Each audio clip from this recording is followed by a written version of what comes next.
Hi, my name is Kylene Lehman, and I'm a student in the Special Education Class 556, Assessment and Eligibility in Moderate to Severe Special Education. And this is my video talking about an IEP meeting to review the assessment data for June. In Minnesota, I've learned we do things a little bit differently, so I'm just going to run through our agenda that we use here and then see where it fits in with June's assessment and information collected from her assessment. So first, we would introduce all the team members, from the case manager to the speech therapist, the parents, the school psychologist, the administrative representative, if that student came from a different school district and was entering a special program, that school district would also have a representative there. And in this case, we'd also have OT and PT represented, occupational therapy and physical therapy, to talk about the results of the assessments and to help formulate a plan for June. Sorry. Currently, her testing shows that she is in the low to extremely low range for academics, and also that she has borderline to low results for her motor skills and social skills. So those are all issues that we would want to assess and discuss as a team in the team meeting. In a meeting I would host, we would also talk about how things are going currently at school, how things are going at home, which those things were also addressed in the assessment, and any sort of goals that the parents specifically would want us to work with.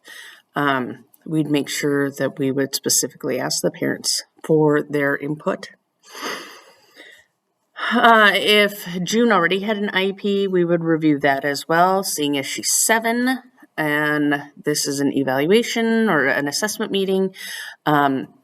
We have those every 3 years in Minnesota. I assume this would be her first assessment. And so we would sit down and write the IEP goals there at that time, and any positive behavior support plan, and any other types of interventions that we would be including, we would want to add that.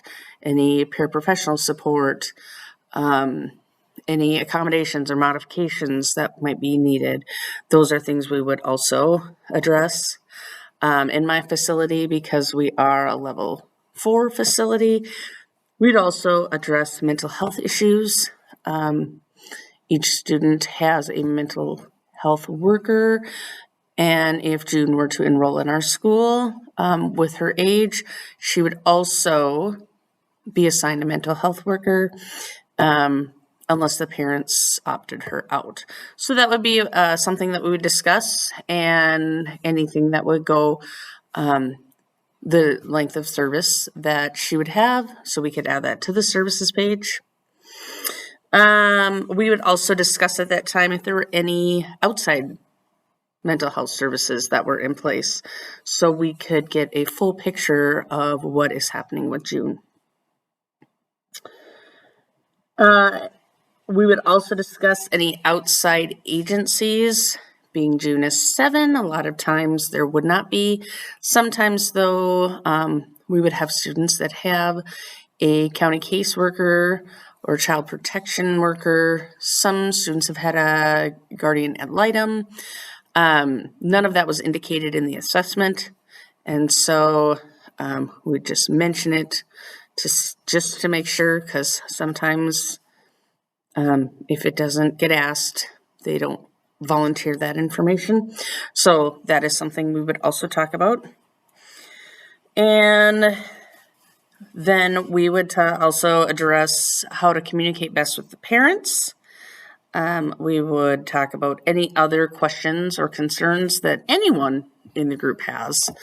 And then we would also look at other paperwork that need to be filled out, like free and reduced lunch forms, which we have in Minnesota for students that qualify for free lunch. Any other like release of information, if there's any DAs or any other entity that wants to have access to our information, we would have releases and all that paperwork signed. And then we would go into the next steps or action items, and that would be writing those IEP goals. In this case, probably because this is June's real first experience at school, she didn't go to preschool. One of the probably first things that I feel would be important to address would be her number fluency and being able to recognize and count numbers. So I included that as an IEP goal. And to measure that would be with random class samples. And so just sitting down with her and going over, reviewing the numbers and seeing how many she gets right. And then also another quizzes for June, just to see where she stands. And then there is a technological option two to do a assessment to gather data called Numberfly. And using that program on a Chromebook or the computer would be another way to gather data to see if she's meeting that goal with her IEP. Secondly, another goal that sounded quite important because it was mentioned by both the parents and the teachers is being able to dress herself independently. And so that is another IEP goal that I did write down. I'm hoping that the team would agree with that. But a monitoring tool for that would be utilizing daily point sheets. And so just noticing if she were to take a sweater off or on, and if she were able to do that independently, that is things that we could note on a point sheet. We would also have her mirror social stories, and then see if she could repeat what had happened in the social story.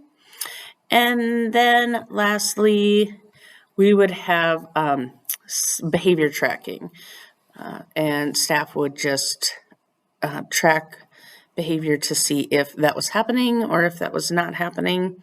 And those would be 3 different ways to monitor that IEP goal. And that would be important, those 2 goals, and would be goals that you could really build off of, start with a firm foundation. It really is hard when you have a student first doing an eval that gives you a baseline and a starting point to work from, and then you can move up from there. So that is what I would work on with Jane. That is, like I said, a good starting point for her. It is not overly challenging, but yet it is still enough of a challenge that she should be able to accomplish it and then find success in that and then build from there. So that is what I have for Jane's IEP meeting and working with the team. So I do need to back up because one step I did forget was handing out the parental safeguards. So that is something that we do at every meeting, regardless if we meet every week. We always offer a copy of that to the parents. After the first few times, parents usually say, no, I have 3 copies at home, or what have you. But yes, that is something I left out, so I apologize. But thank you for hanging in there with me for this long. And that is how I would conduct an IEP meeting. Thank you much.